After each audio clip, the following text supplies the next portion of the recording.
यानंतर वळूयात राजकीय बातम्यांकडे। शिंदेंच्या शिवसेनेकडनं मनसेला सोबत घेण्याच्या जोरदार हालचाली सुरू झाल्याचं कळतंय। एकीकडे ठाकरे बंधूंच्या युतीची चर्चा सुरू असताना शिंदेंकडूनही मनसेला सोबत घेण्यासाठी सातत्याने प्रयत्न सुरू आहे। पालिका निवडणुकीच्या पार्श्वभूमीवर पडद्यामागनं अनेक राजकीय खलबतं सध्या घडतायत।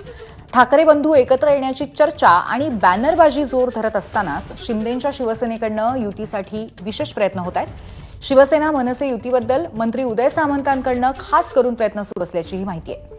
ही चर्चा पूर्णत्वाला नेण्यासाठी उपमुख्यमंत्री एकनाथ शिंदेंकडनं राज ठाकरेंना लवकरच स्नेहभोजनासाठी निमंत्रणही पाठवलं जाणार आहे, अशीही माहिती कळतेय। त्यामुळे मनसे पुढे दोन्ही शिवसेनेचे पर्याय असताना मनसे दोघांपैकी एकासोबत युती करणार की एकला चालो रे अशी भूमिका स्वीकारणार हे पाहणं महत्त्वाचं ठरेल आणि भविष्यात लवकरच या संदर्भामध्ये स्पष्टता येईल। या संदर्भात आपले प्रतिनिधी सूरज सावंत आपल्या सोबत आहेत। सूरज, नक्की दोन्ही शिवसेना कशा पद्धतीने फिल्डिंग लावतायत आणि मनसेचा कल कसा झुकताना दिसतोय सध्या? नक्कीच पूर्वी महानगरपालिकेच्या पार्श्वभूमीवरती मराठी मतांचं विभाजन होऊ नये यासाठी दोन्ही शिवसेनेकडनं प्रयत्न केले जात आहेत। जर मनसे हे विरोधात उभी राहिली तर कुठेतरी मराठी टक्का आहे किंवा मराठी मतं आहेत ही विभागली जाऊ शकतात।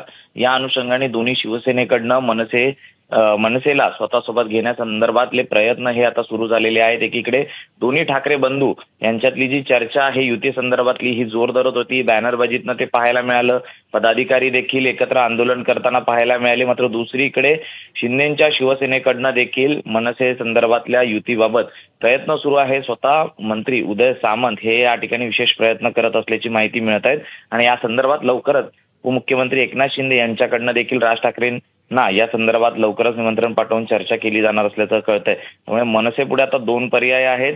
एक तर स्वतः बंधू उद्धव ठाकरे यांच्यासोबत जाणं, तर दुसरीकडे एकनाथ शिंदे यांच्यासोबत राहणं। त्यामुळे मनसे आता नेमका काय निर्णय घेते की एकला चलोरीची भूमिकेवरती ठाम राहते पाहणं महत्वाचं आहे। कारण मध्यंतरीच्या काळात आपण पाहिलं तर 2014 आणि 2017ला उद्धव ठाकरे आणि राज ठाकरे यांच्या एकत्र येण्याबाबतचे जे चर्चा होत्या त्याला पूर्णविराम मिळाला होता। मात्र दुसरीकडे राज ठाकरे यांची एकनाथ शिंदेसोबतची जवळीकता ही देखील मध्यंतरीच्या काळात पाहायला मिळालेली होती। त्यामुळे नेमकं मनसे अध्यक्ष राज ठाकरे काय भूमिका घेतात हे पाहणं आता महत्वाचं राहील। धन्यवाद सूरज या माहितीबद्दल। तर शिवसेनेचा आज 59वा वर्धापन दिन आहे। मात्र शिवसेनेमध्ये उभी फूट पडल्यावरती दोन्ही शिवसेना 2 वर्धापन दिन साजरे करणार आहेत। ठाकरेंच्या शिवसेना